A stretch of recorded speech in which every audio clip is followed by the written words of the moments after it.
What if it could be different? What if we could create a new normal where we reclaim our time, our health and well-being? Food, medicine, education and leisure, all within a 15-minute walk or cycle. The idea of 15-minute cities has spread to Paris, Melbourne and South Korea, attracted by the promise of lower car use and a better quality of life. But it's also become the focus of conspiracies that travel outside these neighbourhoods would be restricted, a sort of climate lockdown. But thanks to COVID and COVID lockdowns, the truth was revealed that we're all apparently clamouring for these 15-minute cities. Creepy local authority bureaucrats would like to see your entire existence boiled down to the duration of a quarter of an hour. You in your area will only be allowed within that 15-minute zone that you've been allocated. Echoes of that language have recently been heard in the House of Commons. Will the leader please set aside some time in this House for a debate on the international socialist concept of so-called 15-minute cities and 20-minute neighbourhoods? Disinformation researchers say this all started with the pandemic. So the idea of climate lockdown first appeared in March 2020 when news of the lockdowns in Wuhan as a result of the COVID-19 pandemic first broke into international news. And the terminology came from a set of accounts in the US who were linked to a fossil fuel think tank called the Heartland Institute. Really, it was a reframing of very old vocabulary that imagines this future of so-called climate tyranny or green tyranny, where individual civil liberties are stripped away under the pretext of solving climate change. At the time, it gained almost no traction.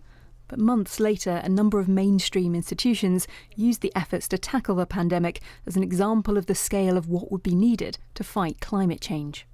As soon as that happened, it really turbocharged this very divisive and polarising rhetoric that pitted average people against these perceived elites. It is about control. It is about surveillance. 15-minute cities have been drawn into this narrative of insidious control. In the UK, one particular target has been Oxford, where misinformation has recently led to councillors receiving death threats. We have been receiving many calls and emails from worried residents in genuine fear that they might be locked in their own homes. The reality here in Oxford is distinctly different. The conspiracy has conflated two plans. One long-term intention to spread facilities among neighbourhoods and one traffic restriction trial due to be brought in next year, which will use cameras and a permit system to track car journeys among certain roads across the city and potentially fine people if they use them too often. There are, of course, legitimate questions as to how these schemes are implemented. This is a traffic filter and there will be 6 more of these rolled out around the city.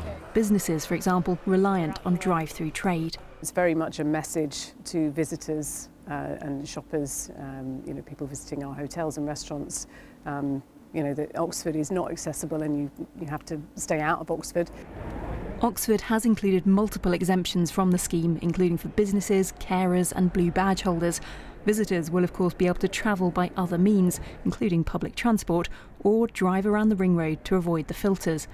But criticism has also been levelled at the way the proposals have been communicated.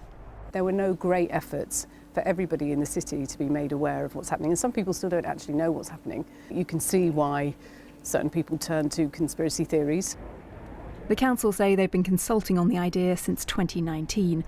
There is a wider point in all this, though. Behavioural change is seen by many experts as a crucial part of achieving the UK's legally binding climate targets. The UK's Climate Change Committee has, for example, urged the government to create plans to reduce demand for air travel and help change people's diets.